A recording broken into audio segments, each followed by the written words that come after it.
आज आपण आलो आहोत येरवडा परिसरातील गोल्फ क्लब चौकात। या ठिकाणी गोल्फ क्लब बगाव क्रीडांगण बचाव असं आंदोलन नागरिकांकडून केले जात आहे। चला तर मग जाणून घेऊयात काय आहे या आंदोलनामागचं कारण। आपल्यासोबत मिलिंद भाऊ गायकवाड आहेत, आपण त्यांच्याकडून याची माहिती जाणून घेऊयात। आजचा दिवस आम्ही सातत्यानं गेली 15 वर्ष या गोल्फ क्लबच्या विरोधात आंदोलन करत आहोत। हे वर्ष शेवटचं राहणार आहे। त्याचं कारण असं आहे की येरवडा भागामध्ये 2004 साली जेवढी संविधानिक आरक्षण होती महाराष्ट्र टाउन प्लॅनिंग ॲक्टनुसार ती सर्व आरक्षणं वगळून टाकली आणि ती हॉस्पिटल, प्लेग्राऊंड, महाविद्यालय, शाळा अशा प्रकारचे सर्व संविधानिक हक्क जे असतात नगर रचनेमध्ये त्या येरवडेकरांचे वगळून टाकले। त्याचप्रमाणे येरवड्यामध्ये ज्या ठिकाणी बस डेपो होणार होता तो बस डेपोही नाही आहे आणि त्यामुळे आम्ही सर्वजण या ठिकाणी सातत्यानं आंदोलन करत आहोत।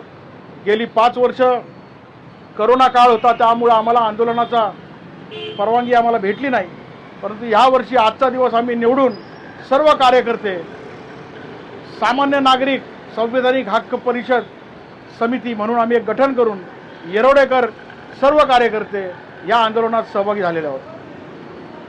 2004 साली या ठिकाणी जी आरक्षण होती ती वगळून टाकली। त्याच्या अगोदर सर्व लहान मुलं आम्ही ज्यावेळी लहान होतो, तरुण होतो, त्यावेळी ह्या येरवडा भागामध्ये फार खेळलेलो आहोत। इथं मैदानं होती, आता ती मैदानं वगळून टाकल्यामुळे 20 वर्ष झाली यातला जो बाल आहे, तरुण आहे, 20 वर्ष झालं खेळलेलं नाही आहे आणि सर्व ड्रग्सच्या आहारी गेलेले आहेत। तो गांजा असो, ते बटनाच्या गोळ्या असू देत, हा यांनी विळखा टाकलेला आहे येरवड्याच्या भागाला। दुसरीकडे ब्रिटिशांनी 1927 साली जे ॲग्रीमेंट केलं होतं आणि पुणा क्लबला गोल्फ क्लबसाठी 100-150 एकर जागा दिली होती।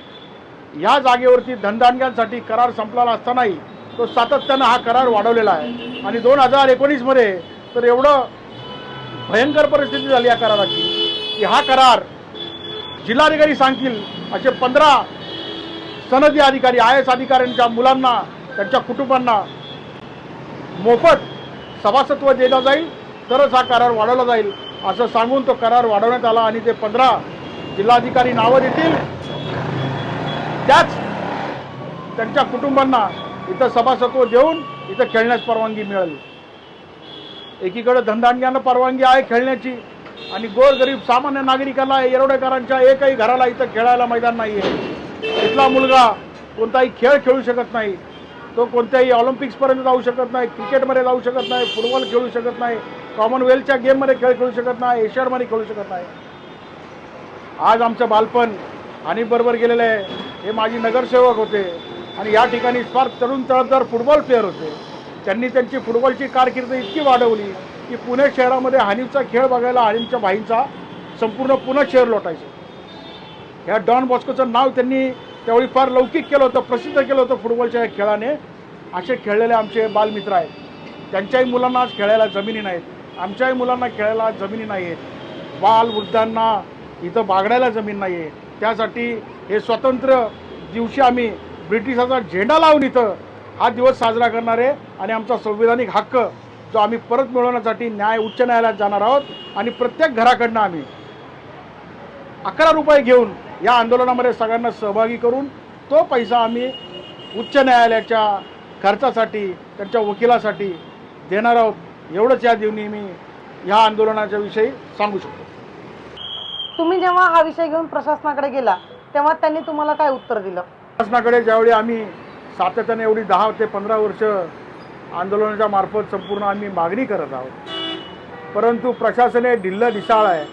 जिल्हाधिकाऱ्यांच्या मुलांना खेळण्यासाठी त्यांनी परवानगी वाढवली आणि जो करार होता तो थांबवण्याच्या ऐवजी गिळंकृत झालेले जेवढे वगळून टाकलेले आरक्षण आहेत खेळाच्या मैदानाचे, क्रीडांगणाचे, हॉस्पिटलचे, ते सर्व पूर्ववत करायच्या ऐवजी ज्यावेळी कुंपणच शेत खातं तशाची तऱ्हा ह्या पुणे जिल्हाधिकाऱ्याच्या या कार्यालयात घडलेली आहे। प्रशासन आमचं ऐकायला तयार नाही, त्याच्यामुळं आम्हाला आंदोलनाची गरज पडलेली आहे। हे आंदोलन त्यामुळेच सुरू आहे। प्रशासनाने जर ऐकलं असतं तर आमच्या मुलांना इथं खेळायला जमिनीवरती परवानगी मिळाली असती तर आम्ही जन आंदोलन केलं नसतं। अशा ताज्या बातम्यांसाठी जोडून राहा बातमी टीव्ही सोबत. कॅमेरामन नागेश पाटील सोबत मी प्रगती कराड, बातमी टीव्ही.